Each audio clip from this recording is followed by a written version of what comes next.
السلام علیکم ورحمۃ اللہ وبرکاتہ۔ دوستو، آج کی اس ویڈیو میں آپ کو بتاؤں گا کہ کیا ذی الحج کے مہینے میں روزہ رکھنا گناہ ہے یا روزہ رکھنا جائز ہے۔ تو دوستو، اس کے لیے آپ نے کرنا یہ ہے کہ ویڈیو کے ساتھ اینڈ تک بنے رہنا ہے۔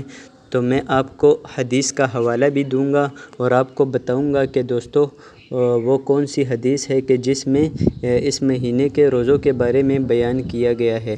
تو دوستو، سنن ابو داؤد کی حدیث ہے، حدیث نمبر 2437۔ اس میں رسول اللہ صلی اللہ علیہ وسلم کی ایک زوجہ تھی، انہوں نے فرمایا کہ رسول اللہ صلی اللہ علیہ وسلم یہ روزے کبھی بھی نہیں چھوڑتے تھے۔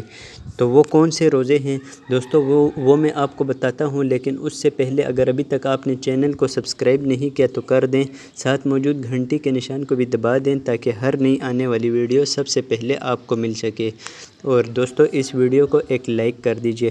تو دوستو، آپ کا وقت ضائع کیے بغیر میں آپ کو بتا دیتا ہوں کہ وہ کون سے روزے تھے جو رسول اللہ صلی اللہ علیہ وسلم کبھی مس نہیں کرتے تھے۔ تو دوستو، ان میں سے ایک روزہ تو ہے عاشوراء کا روزہ، یعنی 10 محرم الحرام کا روزہ۔ رسول اللہ صلی اللہ علیہ وسلم نے کبھی اس روزے کو مس نہیں کیا، ہمیشہ اس روزے کو رکھتے تھے۔ اور دوسرا ایام 20 کے روزے، ایام 20 کے 3 روزے۔ ایام 20 دوستو 14، 15، 16 تاریخ کو کہتے ہیں ہر مہینے کی، یعنی ہر اسلامی مہینے کی جو 14، 15 اور 16 تاریخ ہوتی ہے، اس کو ایام 20 کہتے ہیں۔ رسول اللہ صلی اللہ علیہ وسلم ہر مہینے یہ 3 روزے لازمی رکھتے تھے۔ اور دوستو، ذی الحج کے جو پہلے 9 دن ہیں، ان کے روزے بھی رسول اللہ صلی اللہ علیہ وسلم کبھی مس نہیں کرتے تھے، ہمیشہ رکھتے تھے۔